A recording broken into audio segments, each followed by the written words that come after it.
이사야 40장에서 55장까지의 말씀은 예루살렘과 유다가 바벨론의 왕 느부갓네살에게 완전히 망한 후에 포로로 잡혀갔던 바벨론에 끌려간 포로 공동체에게 주신 말씀이다. 우리가 그렇게 배웠습니다. 자, 이 대목에 있어서 그런데 독특한 점이 있어요. 특별한 인물이 하나 등장합니다. 여호와의 종이라고 불려지는 그런 인물이 등장해요. 자, 오늘 우리가 42장 말씀을 읽었는데 이 여호와의 종에 대한 말씀이 4곳이 있어요. 이 40장에서 55장까지. 그 중에 첫 번째 말씀이 오늘 읽은 이 42장 1절에서 9절까지의 말씀이에요. 두 번째 여호와의 종에 대한 말씀은 49장에 나오고, 또 세 번째 말씀은 50장에 나오고, 그리고 네 번째 여호와의 종에 대한 말씀이 52장 뒤에서 53장에까지 이어지는, 여기는 우리가 잘 아는 그는 실로 우리의 질고를 지고 우리의 허물을 위하여서 죽으셨다라고 하는, 그가 찔리고 상함은 나의 허물을 인함이고 내 죄 때문이다 라고 하는, 우리가 보통 고난주간 때 예수님의 그 고난을 생각하면서 많이 인용하는 말씀이 거기에 나오는데, 이렇게 하여튼 4곳의 여호와의 종에 대한 말씀이 나옵니다. 앞으로 시간이 될 때 이 여호와의 종에 대한 말씀을 하나씩 살피면서 오늘 이 시대를 여호와의 종으로 살아가는 우리들의 모습이 어떠해야 할 것이냐 살펴보도록 하겠습니다. 자, 오늘 읽은 이 여호와의 종에 대한 첫 번째 말씀 중에 1절 말씀을 보면 내가 붙드는 나의 종, 내 마음에 기뻐하는 자, 곧 내가 택한 사람을 보라, 이렇게 시작하죠. 자, 그런데 이것을 원래 히브리 성경으로 보면 어순이 달라요. 우리는 이렇게 쭉 앞에 얘기를 하고 동사가 뒤에 오는 어순이잖아요. 그런데 원래 히브리 말 성경은 어떻게 되어 있냐면요, 보라가 먼저 나옵니다. 보라. 제가 한번 이것을 사역한 우리 학자가 있는데 제가 본인이 다시 번역한 거예요. 제가 한번 읽어드릴게요. 보라, 나의 종, 내가 그를 붙든다. 내가 택한 자, 내 영혼이 그를 기뻐한다. 내가 내 영을 그에게 주었다. 그가 이방의 정의를 베풀 것이다. 처음에 어떻게 시작한다고요? 보라, 나의 종, 이렇게 나옵니다. 내가 그를 붙든다. 하나님께서 당신의 뜻을 이룰 종을 딱 세우고는요, 보라 하시는 거예요. 하나님이 보라하고 세우신 이 종 누굴까요? 궁금하지요. 오랫동안 사람들이 궁금해했습니다. 그래서 연구를 했죠. 여호와의 종이 과연 누군가. 그래서 이런저런 주장들을 했습니다. 몇몇 후보들이 등장했어요. 예를 들면 이런 사람들입니다. 이사야 선지자가 우시야 왕이, 유다 왕 우시야가 죽던 해에 하나님의 소명을 받았어요. 우리가 예전에 말씀을 나눴었는데 기억나시는지 모르겠어요. 그리고 나서 그 뒤에 그리고 마지막 4명의 왕을 거치면서 약 40년간 예언 활동을 했습니다. 그 네 번째 왕이 누구냐면 히스기야예요. 이 히스기야는 그 뒤에 또 나오는 요시야와 더불어서 이스라엘의 종교개혁을 온 나라적으로 일으킨 그런 왕으로 하나님의 마음에 참 드는 착한 선한 왕이었다, 이렇게 평가를 받는 사람입니다. 자, 이 이사야 선지자가 말하는 하나님이 보내실 구원과 정의를 베풀 그 종이 누구냐? 바로 히스기야 아닌가, 이렇게 사람들이 생각했어요. 우상 숭배로 타락한 이스라엘을 새롭게 한 이 히스기야를 보면서 그런 기대를 품었던 것 같습니다. 자, 또 누가 있냐면 바벨론의 포로로 끌려갔던 사람들이 중에서 왕도 잡혀갔었어요. 여호야긴이라는 왕이 잡혀갔었습니다. 여호야긴. 이 여호야긴이 왕 생활 한 3개월밖에 못했는데 잡혀갔어요. 잡혀가서 30몇 년을 사실은 거기에 있었는데 사람들이 기대를 했어요. 다윗 왕의 혈통을 이어받은 지금 왕이에요. 그런데 포로로 잡혀가 있는데 그가 다시 돌아와서 끊어진 왕과의 계보를 잇고 그리고 이 나라를 다시 세울 것이다. 여호와의 종으로서의 그런 바람이 있었던 거죠. 또 누가 있었냐면 예루살렘의 멸망을 예언하고 그것을 두 눈으로 딱 똑똑히 지켜보면서 그것을 예견하고 하나님께 돌아오기를 그렇게 강렬히 선포했던 선지자 중에 예레미야, 그것을 그 패망을 바라보면서 눈물을 흘릴 수밖에 없었던 그 눈물의 선지자 예레미야가 그 앞선 시대의 이사야가 예언한 여호와의 종이 아닌가, 이렇게 또 생각하기도 하고요. 또 스룹바벨이라는 사람이 있습니다. 익숙하지 않은 이름이죠. 우리가 성전이 솔로몬이 지었잖아요. 예, 그런데 이 성전이 느부갓네살 왕의 정복으로 완전히 다 무너지고 백성들은 포로로 끌려갔죠. 포로로 잡혀갔던 사람들이 3번에 걸쳐서 돌아오는데 첫 번째로 그 포로민을 데리고 오는 리더가 스룹바벨입니다. 그가 리더로 이 1차 포로 귀환을 이끌면서 예루살렘에 돌아와서 총독으로 임명을 받아요. 그러면서 한 일이 뭐예요? 가장 먼저 중심을 두고 한 일이 바로 무너진 성전을 재건하는 것입니다. 예전에 솔로몬 성전에 비하면 보잘것없고 초라해 보여서 예전 솔로몬 성전을 기억하고 있는 사람들이 그 성전을 나중에 보고 가슴을 치고 울었어요. 그렇지만 하나님의 성전을 그래도 재건하고 그 성전을 중심으로 공동체를 재건할 그런 소망을 보여준 거죠. 그래서 여호와의 종이 바로 스룹바벨이다 이렇게 말하기도 하고요. 심지어는 고레스도 후보에 들어갑니다. 고레스가 어떤 사람이에요? 바벨론 때문에 지금 이 유다가 망했잖아요. 그래서 포로로 잡혀갔는데 이 바벨론을 무너뜨린 페르시아의 왕이 고레스입니다. 그리고 이 고레스가 왕이 되자마자 한 첫 번째 일이 너희 고향 땅으로 다 돌아가 라고 하는 거였어요. 그래서 유대 백성들이 고향 땅으로 스룹바벨이 인도해가지고 첫 번째 그때 이제 돌아오기 시작한 것입니다. 그래서 고레스가 여호와의 종이다. 그런 얘기를 했었어요. 뭐 각자의 역할들이 다 있었겠지만, 각자 그만큼 다 뭐 이유들 생각해 보면 그럴 만한 이유들이다라고 그렇게 볼 수 있는데, 그런데 딱히 이 사람이 바로 그 여호와의 종이다 이렇게 단정하기는 사실 어렵습니다. 오히려 오늘 이 1절의 장면은 누구를 생각나게 하냐면 예수님을 생각나게 합니다. 예수님이 요단강에서 요한에게 세례를 받으신 후에 물에서 올라오실 때 어땠습니까? 하늘이 열리고 성령이 비둘기처럼 임했다 그랬습니다. 오늘 말씀 1절에서도요. 여호와의 영이 이 종에게 내가 붙들고 내가 선택한 이 종에게 하나님의 영을 부어주셨다고 돼 있어요. 예수님에게 그렇게 세례를 받고 올라오시는 예수님에게 하늘이 열리고 성령이 임하시면서 그때 하나님이 말씀하십니다. 자, 마태복음 3장 17절 말씀 우리 한번 같이 읽겠습니다. 하늘로부터 소리가 있어 말씀하시되 이는 내 사랑하는 아들이요 내 기뻐하는 자다. 내 사랑하는 아들이다. 이 아들이 왜 아들을 지금 얘기하는 겁니까? 여기에서 이사야에서 왜 종을 얘기하는 거예요? 바로 이 아들을 통하여서 이 종을 통하여서 하나님의 뜻을 펼치려고 하는 거잖아요. 그 뜻이 뭐예요? 구원이죠. 구원. 여기 구원자가 여기 있다. 내가 내 아들을 구원자로 보냈다. 내가 이 아들을 기뻐한다 라고 지금 하는 이 말씀이 바로 오늘 1절 말씀에 보라, 사람들 앞에서 지금 세례받고 올라오시는 예수님 앞에서 예수님을 두고 사람들에게 지금 예수님 소개하는 거예요. 보라, 여기 내 아들이 있어. 여기 구원자가 있어. 이렇게 지금 소개하듯이 오늘 1절 말씀 지금 사람들에게 뭐라고요? 보라! 라고 시선을 환기시키면서 여기 내가 붙드는 종, 내가 선택한 종이 여기 있다 라고 그렇게 말씀하시는 것입니다.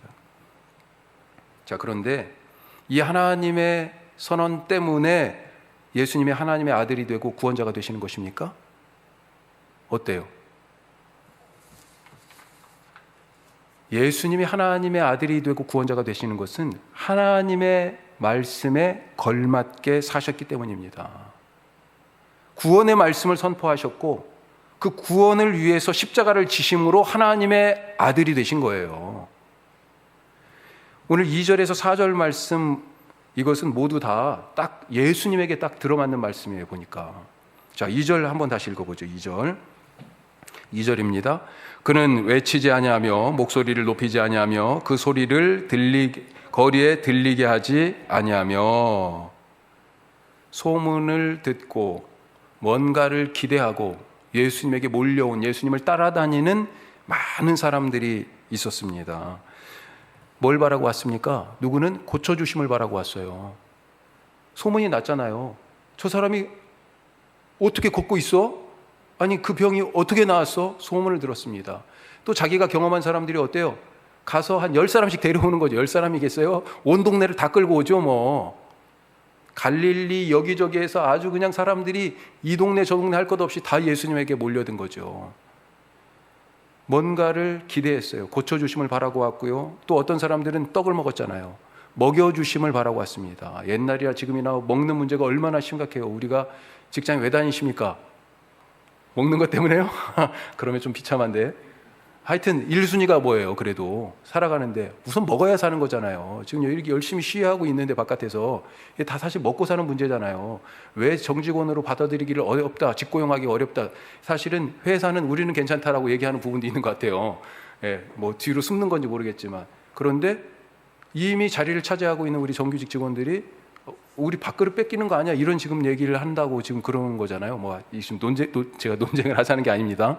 하여튼 먹고 사는 것이 그렇게 중요한데 예수님이 먹여주셨어요. 그걸 바라고 왔습니다. 심지어 제자들은요, 한 자리를 바랬습니다. 한 자리 바랬잖아요. 예수님 왕이 되시면 내 자리 저기 바랬습니다. 예수님을 따라다니는 사람은 많았지만 그래서 예수님은요, 어땠어요? 그 사람들을 피해 다니셨어요. 오히려 숨으셨습니다.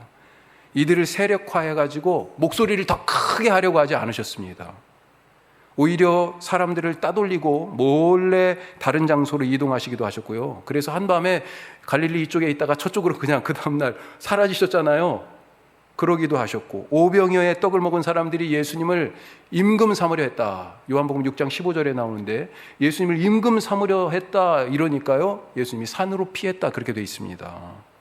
많은 사람들이 따랐어요. 병을 고쳐주시고는요, 그 많은 사람들을 따랐는데 병을 고쳐주시고는 뭐라고 그랬어요? 이걸 가서 널리 알리고 그 사람들한테 소문 좀 내가지고 다 많이 필요한 사람들 오라고 그러세요. 그렇게 얘기하지 않으셨습니다. 뭐라고 그랬어요?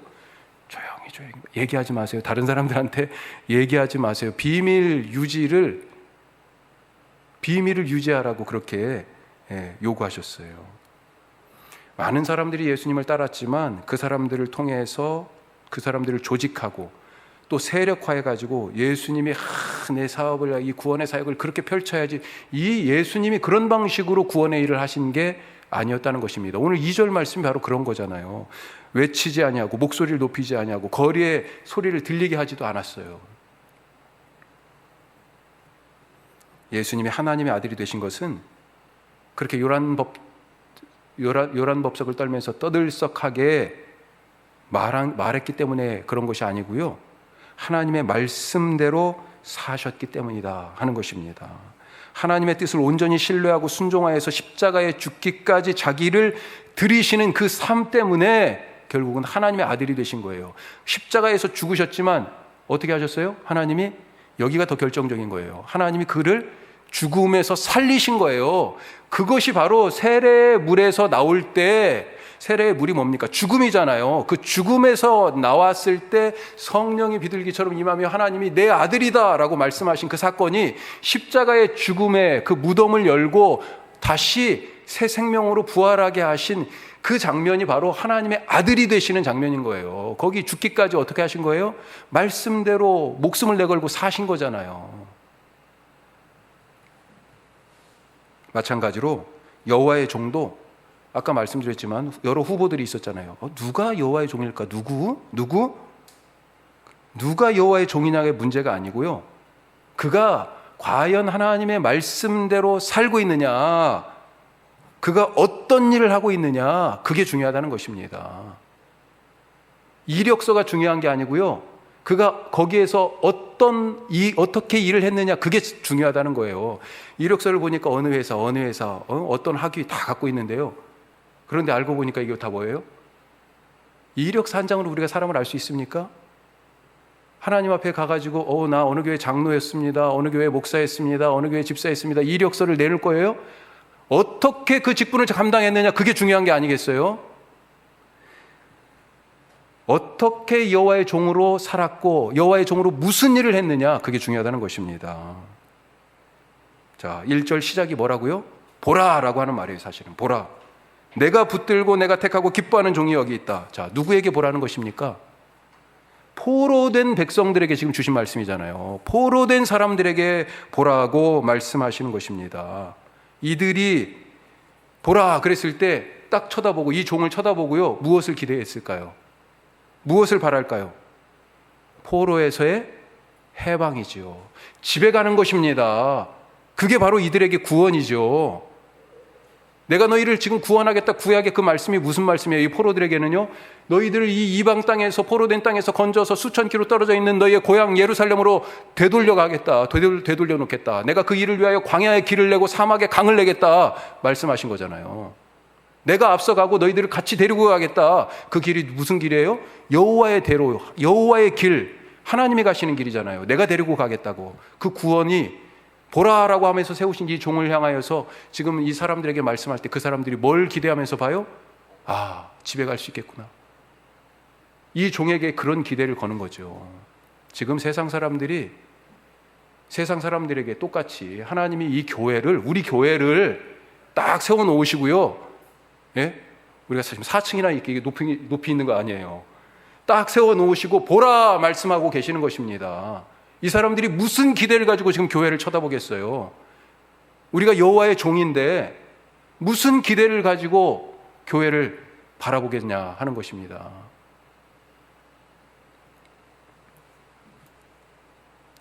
이 포로에서의 해방, 구원, 이 구원이 오늘 1절 말씀 끝에서는요, 뭐라고 표현되고 있습니까?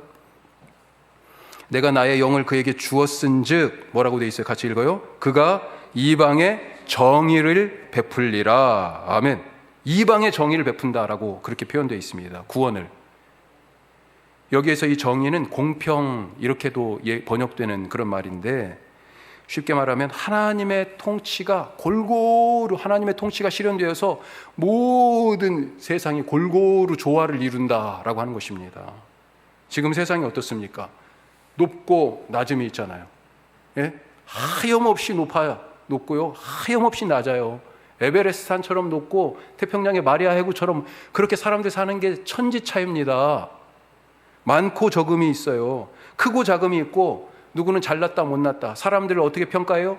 그가 얼만큼 실력이 있는지, 돈을 많이 가졌는지, 어떤 자리에 있는지, 무슨 일을 하고 있는지, 뭐 이런 것들로 다 따지고 있잖아요. 그걸로 계량화하고 평가해서 위아래를 가리고, 그런데 그 모든 것들이 하나님의 통치 안에서 말씀을 따라서 골고루 서로 조화가 되어 살게 된다라고 하는 그런 얘기입니다. 그게 바로 하나님의 정의지요. 이런 점에서 정의는 구원과 같은 말입니다. 구원은 정의가 실현되는 것입니다. 예? 구원은 정의가 실현되는 거예요. 자, 그런데 이 말에서 우리가 한 가지 생각할 것이 있습니다. 우리가 구원을 그동안 어떻게 생각하고 있습니까? 우리가 구원받습니다, 구원받으세요 라고 그렇게 얘기하면 그 구원의 뜻을 어떻게 생각하고 있었어요? 너무 개인적으로 이 구원이라는 말씀을, 구원이라는 이 개념을 생각하는 경향들이 있다는 겁니다. 사실 성경에서의 구원, 특별히 구약 성경에서 구원을 얘기할 때 이 구원은요, 개인적인 단어가 아니고요, 공동체에게 주신 단어예요. 공동체에게. 아브라함 한 사람을 부른 것이 아니라 아브라함을 통해서 이스라엘이라는 한 민족을 부르신 것입니다. 공동체를 부르셨어요. 성경은 이스라엘이라는 공동체가 어떻게 하나님의 백성이 되었는지, 그것을 특히 구약에서, 출애굽기에서 그걸 보여주고 있어요. 홍해 혼자 건넜습니까? 모세 혼자 홍해 건넜어요? 아니에요. 이 홍해 사건은 집단적으로 이 공동체 전체가 홍해를 함께 건너므로 경험한 구원의 사건이에요. 공동체가 경험한 구원의 사건이에요. 한 사람이 홍해를 건넌 일이 아니잖아요. 이 홍해를 통하여서 어떻게 됐어요? 죽음의 땅, 종살이 하던 땅, 죄의 땅에서 어디요? 하나님께서 주시는 자유의 땅, 약속의 땅으로 옮겨졌잖아요. 이것을 우리가 구원의 개념에 같이 항상 생각하잖아요. 나 혼자 그렇게 옮겨간 게 아닙니다. 하나님이 우리에게 주시는 구원은 공동체적으로 경험되는 사건이어야 돼요. 한 민족이 그렇게 건넜어요. 하지만 하나님이 이스라엘 한 민족만 그러면 또 택하신 것입니까? 아니잖아요. 우리는 성경을 통해서 이스라엘 역사를 배우고 이스라엘을 신을 만나는 게 결코 아니에요. 아니, 여기에 보면 이스라엘 왕의 족보가 나와. 우리가 그거 배우려고 지금 성경을 읽고 있는 것입니까? 이스라엘만 사랑하고 이스라엘만 택하고 이스라엘만 구원하는 이스라엘의 민족신을 섬기려고 지금 우리가 성경을 읽는 거예요? 아니에요. 아닙니다. 아브라함이 복을 받은 이유, 하나님께서 아브라함을 택하셔서 그에게 복을 준 이유가 뭐예요? 그 한 사람만 구원하려고 하는 게 아니고요. 그에게 주신 그 복이 누구에게요? 그의 확대된 가족, 바로 그의 민족에게. 그런데 거기에서 그치는 게 아니죠. 창세기 12장 1, 2, 3절 아브라함을 처음 택한 장면을 보면 결국 내가 너를 택하여 복을 준 이유가 나오는데 거기 끝이 어떻게 나와 있냐면요.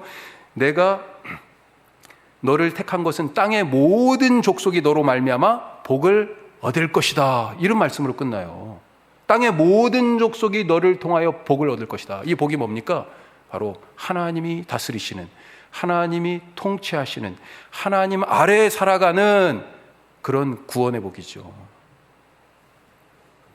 하나님은 아브라함의 집만을 위한 집안신, 가신도 아니고 이스라엘이라는 한 민족만을 위한 민족신도 결코 아닙니다.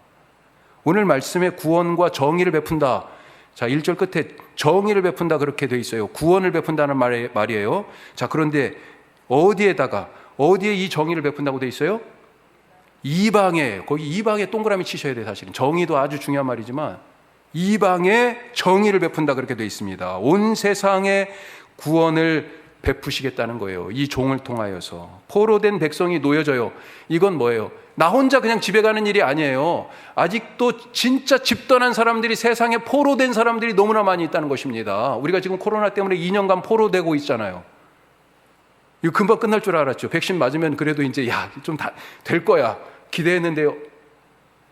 정말 자연이 무섭죠. 인간은 겨우 백신 그거 만들어가지고 몇 %의 확률이다 이렇게 얘기하는데 금세 또 변이를 무섭습니다.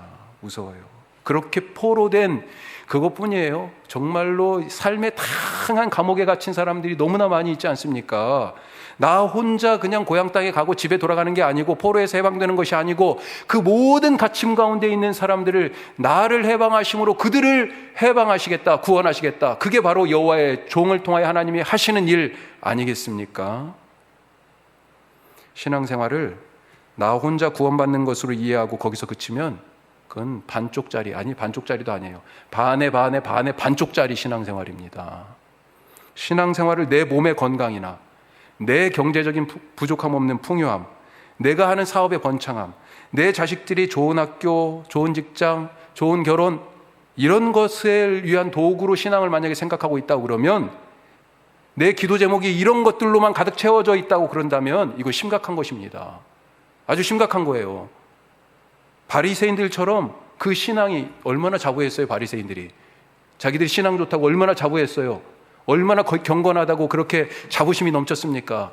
그런데 내 것으로만 그렇게 채워져 있다면, 그것을 구원을 그런 방식으로만 이해하고 있다면, 이것은 그 신앙이 바리새인들처럼 그 신앙 자체가 독이 될 수도 있어요. 하나님이 한 사람을 자기 종으로 삼으신 것은 그에게만 축복을 주고 그만 구원하고, 더 나아가서 그의 건강을 위한 주치의로 하나님이 봉사하려고 하는 거, 그거 아니잖아요. 그의 재산을 불리는 펀드 매니저로 하나님이 활동하려고 그러시는 거 아니잖아요. 하나님은 그 사람을요 종으로 세우셨습니다. 당신의 일을 할 종으로 부르신 거예요. 그런데 거꾸로 사람들이 하나님을 종처럼 부리려고 그러잖아요. 자, 그러면 온 세상에 하나님의 정의를 베푸는 이 종, 어떻게 일할까요? 3절 말씀 보십시다. 3절 같이 읽습니다. 상한 갈대를 꺾지 아니하며 꺼져가는 등불을 끄지 아니하고 진실로 정의를 시행할 것이며. 상한 갈대도 꺾지 아니하시고 꺼져가는 등불도 끄지 않는다. 우리 이런 말씀 많이 들었잖아요. 이게 무슨 말씀입니까? 그 공동체에 구원이 베풀어지고 정의가 실현되고 있다라고 하는 그것을 보려면 뭘 봐야 됩니까? 그 공동체에서 제일 약한 사람을 보면 돼요. 제일 약한 사람. 공동체 안에 상한 갈대 같고 꺼져가는 심지 같은 사람들이 있다는 것입니다. 제가 지난주 중에 전화를 한 통 받았습니다. 사실 우리 교회가 그렇게 알려진 교회도 아니고 큰 교회도 아니고 교회 전화로 전화 오는 경우가 그렇게 많지 않아요. 그런데 반갑게 전화가 왔어요. 사실 한 번씩 전화가 이렇게 오면 대부분이 어떤 전화냐면, 거기 무슨 PC방이죠? 어디 엉뚱한 데 이름을 대면서 또 찾기도 하고 그런 경우들이 있어요. 그런데 전화를 딱 받았는데 무슨 말인지 이렇게 정확하게 이 발음이 좀 이렇게 분명하지 않은 거예요. 예.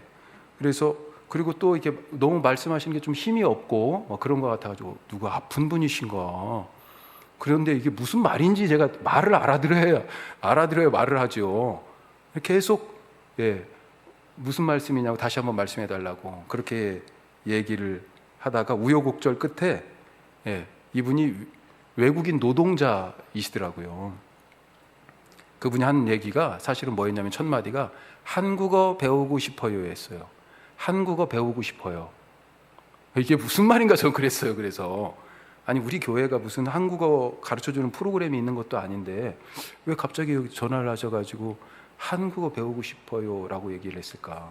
하여튼 얘기를 쭉 그런 상황을 하나씩 넘어가면서 얘기를 나누다 보니까 2016년도에 네팔에서 오신 분인데 지금 횡성에서 일하고 계시다고 그래요. 이 횡성이라는 발음도요 호잉성 이상하게 얘기하셔가지고 한 10번은 들은 것 같아요. 결국 횡성이구나 라고 하는 거 알았어요.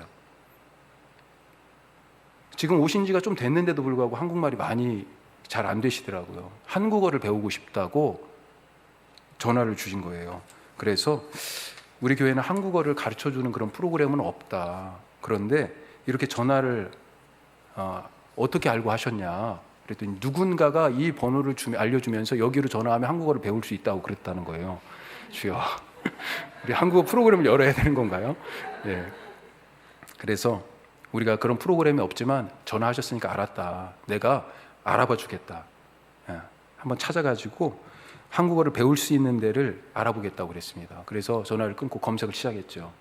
원주 건강가정 다문화지원센터가 나오더라고요. 그래서 연락을 했습니다. 담당자하고 통화를 하니까 아주 친절하게 안내를 해주시더라고요. 이런저런 안내를 쭉 해주시면서 그런데 주소지가 횡성이라고 횡성에서 지금 전화하셨다고 그러니까 그건 또 안 된다고 그러네요. 주소지가 원주 관할 아래 있어야 된다고. 물론 이제 그거 말고도 방법이 있긴 있는데 기본적으로는 횡성에 연락하시면 또 거기 살고 계시니까 배우러 가는 것도 훨씬 더 좋고 그래서 횡성 이 센터에 또 전화를 했습니다. 자, 그런데 여기에서 전화 받는 분은 조금 태도가 다르시더라고요. 제가 이렇게 쭉 다시 사정을 설명하고 그래서 이제 결국은 이분 연락처를 드려야 되잖아요. 알려드려야 되잖아요. 그 연락처를 알려드린다고 그랬더니 연락처 말하지 말래요. 저보고 왜 그러시냐고 그랬더니 우리는 따로 전화를 안 한대요.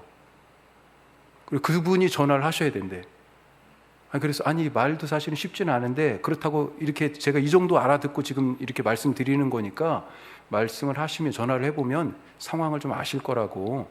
제가 어차피 이렇게 똑같은 말을 전해줘야 되는데 직접 하시면 훨씬 낫지 않겠냐. 그래도 전화번호를 안 받으려고 그래요.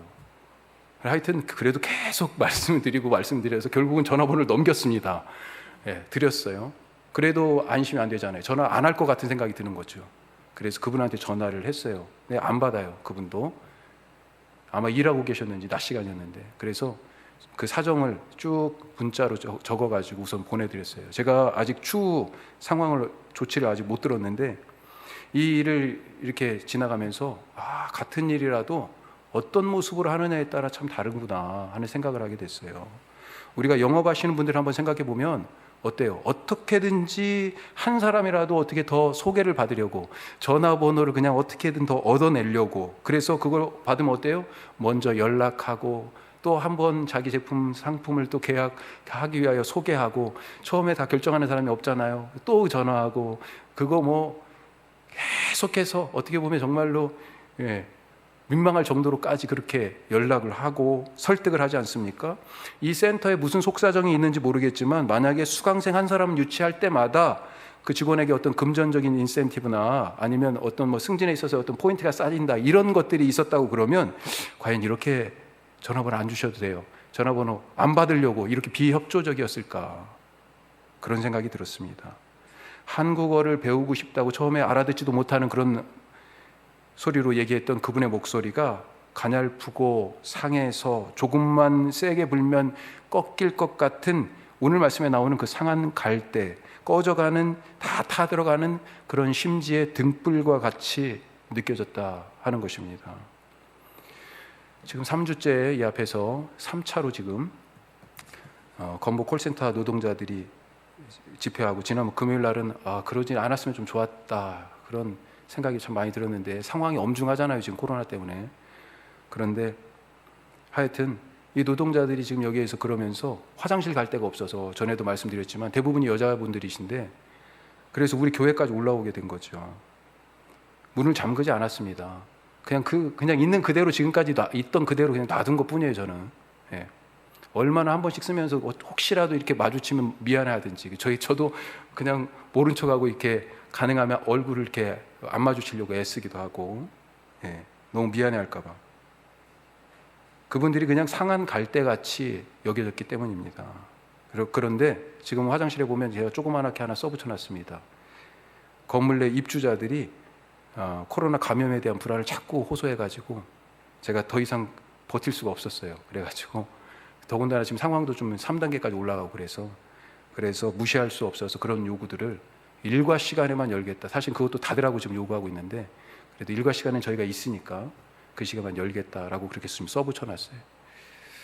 나중에 사실 지금 이 문제들도, 이게 사실 우리가 늘 보고 같이 함께 어떻게 신앙으로 살아가야 하는가에 대하여 얘기할 수 있는 가장 좋은 샘플 중에 하나일 수도 있잖아요. 좀 더 시간이 되면 또 성경 공부나 그런 시간들을 통해 가지고 좀 한번 얘기를 좀 나눴으면 싶은 그런 생각도 있어요. 공평과 정의에 대한 부분이니까. 자, 하여튼 마태복음 12장에 보면 예수님의 안식일에 한쪽 손 마른 사람, 손이 이렇게 오그라드는 사람이에요. 이 사람을 고쳐주려고 막 하시는 거죠. 그랬더니 옆에서 있던 사람들이 그 안식일에 그런 일 해도 되는 거예요? 그거 고치는 일 그거 가능한 거예요, 그거? 지금 막 그렇게 눈을 부릅뜨고 예수님에게 따져 묻고 있는 그런 상황이 나옵니다. 그때 예수님이 이런 말씀하십니다. 누가 양 한 마리가 있는데 그 양이 안식일에 구덩이에 빠졌으면 끌어내지 않겠느냐? 사람이 양보다 얼마나 더 귀하냐? 그러시면서 뭘 말씀하셨냐면 오늘 1절에서 3절까지 말씀하신 겁니다. 오늘 이사야 이 말씀을 하신 거예요. 손이 오그라든, 그래서 아무런 노동을 할 수 없어서 먹고 살기 위하여 할 수 있는 일이 아무것도 없었던, 늘 그래서 생존의 위협을 받는 상한 갈대와 같은 사람이었다는 것입니다. 그를 고쳐주시고 상한 갈대를 꺾지 아니하시고 꺼져가는 등불도 끄지 아니하시는 것이 바로, 그것이 바로 여호와의 종의 일이다. 예수님이 누구로 오신 거예요? 바로 하나님의 종으로 오신 거잖아요. 그 구원자로 지금 오신 거잖아요. 내가 바로 이 일을 하려고 온 것이다라고 말씀하고 계셨던 거예요. 사실 우리가 예수님이 볼 때 상한 갈대고 꺼져가는 등불 아닙니까? 죄로 상했고 그 죄 때문에 그냥 생명이 달랑달랑 하잖아요. 심지가 지금 다 타들어갔습니다. 이 불이 꺼지려고 그래요. 예수님이 우리 보실 때 사실 야, 싹수가 노랗구나 이렇게 얘기하고 그렇게 보이실 때가 너무 많지 않을까요? 아무리 기회를 줘도 회개하지 않는구나. 아무리 내가 보여줘도 믿지를 않는구나. 그러면서 그럴 바에는 쓸데없어. 그냥 꺾으시거나 그냥 불어서 꺼버리실 수도 있지 않을까요? 하나님 나라에 그 소용없어. 하지만 하나님이 누구를 택하셔서 당신의 종 삼으셨어요? 누구를 세워서 하나님의 구원의 일을 맡기셨습니까? 바울이 얘기했잖아요. 지혜 있는 자가 아니라 미련한 자를, 강한 자가 아니라 유능한 자가 아니라, 지혜 있는 자가 아니라 미련한 자를, 강한 자가 아니라 약한 자를, 유능하고 실력 있다고 하는 사람이 아니라 무능하고 못났다라고 하는 사람들을 오히려 택해서 하나님의 구원의 일을 맡기셨다. 사실 여호와의 종이요, 꺼져가는 그 등불도 끄지 않고 상한 갈대도 꺾지 않는 그런 일을 하는데, 실제 여호와의 종 자체가 먼저 꺼져가는 등불이었고 상한 갈대였다는 것입니다. 우리가 바로 그런 사람들이잖아요, 사실은. 자, 마지막으로요.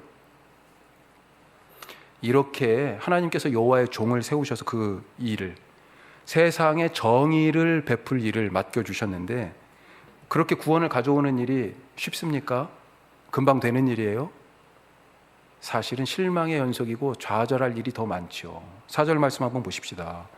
어떻게 되어 있습니까? 그는 쇠하지 아니하며 낙담하지 아니하고 세상에 정의를 세우기에 이르리니 섬들이 그 교훈을 앙망하리라. 쇠하고 낙담하게 된다는 겁니다. 원래부터도 선택받은 이 종이 상한 갈대요 꺼져가는 심지 같은 그런 연약한 존재였어요. 그런데 일을 하다 보니 어때요? 더 상할 일이 많이 있어요. 마음 상할 일이, 낙심될 일이 너무 많이 있어요. 예. 우리가 예수님 생각하면 어때요? 힘 빠지고 낙심돼서 그만두고 싶었을 거다. 참 예수님 그런데도 대단하시다, 이런 생각 들 때가 있지 않아요? 어땠습니까? 많은 사람들이 몰려왔잖아요. 그런데 무엇 때문에 몰려왔어요? 바라는 게 있어서 그랬잖아요. 그걸 다른 말로 얘기하면 뭡니까? 욕망이죠. 욕망. 배고픈 사람들에게 먹여줬어요. 그랬더니 뭐예요? 또 더 많은 것을 요구하고, 더 많은 것을 요구하고, 욕심이 그냥 이 욕망이 끝이 없어요. 떡을 주신 이유가 뭡니까? 예수님이 뭐라고 말씀하신 거예요? 그 떡을 주시는 이유가 그냥 배만 부르게 하려고 떡을 주신 거예요? 사람이 떡으로만 살 수 있는 것이 아니라 사람은 하나님의 입에서 나오는 말씀으로 사는 것을 보여주시기 위하여 떡을 주셨는데, 사람들은 자꾸 자기 배만 더 불리려고 하는 거죠. 예? 영생의 떡은 쳐다보지도 않고. 얼마나 예수님이 실망스러우셨겠어요.